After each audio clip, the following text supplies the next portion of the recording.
One में पहली सुबह भूख से नहीं, डर से शुरू हुई। यह डर जंगली जानवरों का नहीं था, बल्कि अपने ही मन का था। सिद्धार्थ ने पहली बार जाना कि जब सब कुछ छिन जाता है तब मन कितना शोर मचाता है।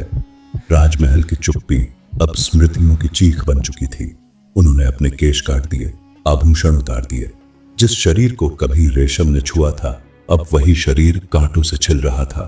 दर्द पहली बार महसूस हुआ और उन्होंने उसे शब्द नहीं दिए, केवल सहा। ज्ञान की खोज उन्हें आलार कालाम के आश्रम तक ले गई। यह वह गुरु थे जो शून्यता का ध्यान सिखाते थे। सिद्धार्थ ने सांस को थामना सीखा, मन को शांत करना सीखा, विचारों को दबाना सीखा।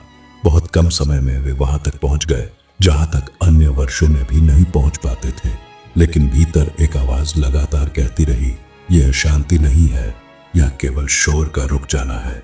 गुरु ने कहा, तुम यहीं रुक जाओ, तुम मेरे समान हो। सिद्धार्थ ने सिर झुकाया, लेकिन रुकने से इनकार कर दिया, क्योंकि वे समान नहीं बनना चाहते थे, वे मुक्त होना चाहते थे। इसके बाद वे उद्दक रामपुत्र के पास पहुंचे। यहाँ आत्मा और अहंकार के विलय की बातें होती थीं।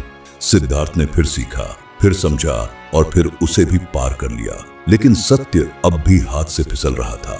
खालीपन जस का तस बना रहा। तब उन्होंने सबसे कठिन मार्ग चुना, आत्मदमन।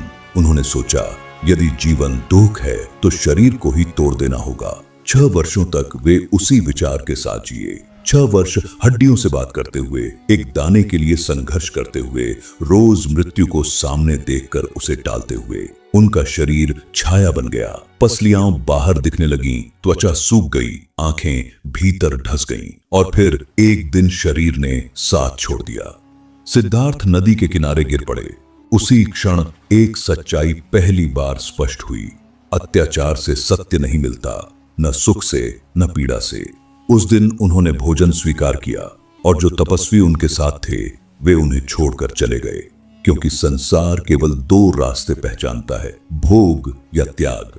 मध्य का रास्ता उसे समझ नहीं आता। सिद्धार्थ शांत होकर बैठे, पीपल के उस वृक्ष के नीचे जहां कोई चमत्कार नहीं हुआ, कोई आकाशवाणी नहीं गूंजी, बस एक मन था जो स्वयं को देख रहा था। उन्होंने निश्चय किया कि जब तक सत्य स्पष्ट न होगा वे उठेंगे नहीं।